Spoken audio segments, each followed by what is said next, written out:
ಶ್ರೀರಂಗಪಟ್ಟಣ ವಿಧಾನಸಭಾ ಕ್ಷೇತ್ರದ ಶಾಸಕ ಹಾಗೂ ಚೆಸ್ಕಾಂ ಅಧ್ಯಕ್ಷ ರಮೇಶ್ ಬಾಬು ಬಂಡಿ ಸಿದ್ದೇಗೌಡರವರು ಶ್ರೀರಂಗಪಟ್ಟಣ ಟೌನ್ನಲ್ಲಿ ವಿವಿಧ ಕಾಮಗಾರಿಗಳಿಗೆ ಗೊದ್ದಲಿ ಪೂಜೆ ನೆರವೇರಿಸಿದರು.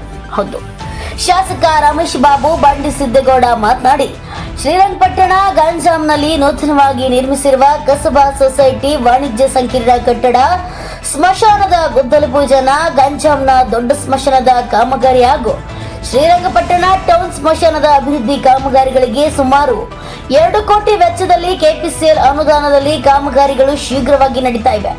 ಬಹಳ ದಿನಗಳಿಂದ ಪ್ರಸ್ತಾವನೆಯಲ್ಲಿದ್ದ ಈ ಕಾಮಗಾರಿಗಳು ಇದರ ಕಾರ್ಯರೂಪಕ್ಕೆ ತಂದಿದ್ದೇವೆ. ಸ್ಥಳೀಯವಾಗಿ ಮೂಲಭೂತ ಸೌಕರ್ಯ ಹಾಗೂ ದೀಪಗಳ ವ್ಯವಸ್ಥೆ, ಕುಡಿಯುವ ನೀರಿನ ವ್ಯವಸ್ಥೆಯನ್ನು ಸಹ ಮಾಡ್ತೇವೆ ಅಂತ ತಿಳಿಸಿದರು. ಈ ಸಂದರ್ಭದಲ್ಲಿ ಶ್ರೀರಂಗಪಟ್ಟಣ ಪುರಸಭೆಯ ಸದಸ್ಯರು ಹಾಗೂ ಗ್ಯಾರಂಟಿ ಯೋಜನೆಗಳ ಅನುಷ್ಠಾನದ ಅಧ್ಯಕ್ಷ ದಿನೇಶ್, ಶ್ರೀರಂಗಪಟ್ಟಣದ ಪುರಸಭೆ ಮುಖ್ಯ ಅಧಿಕಾರಿ, ಕಾಂಗ್ರೆಸ್ ಮುಖಂಡ ಸೋಮಣ್ಣ ಸೇರಿದಂತೆ ಮುಂತಾದವರು ಹಾಜರಿದ್ದರು. TS Shashikanth, NKS TV4 Mysuru.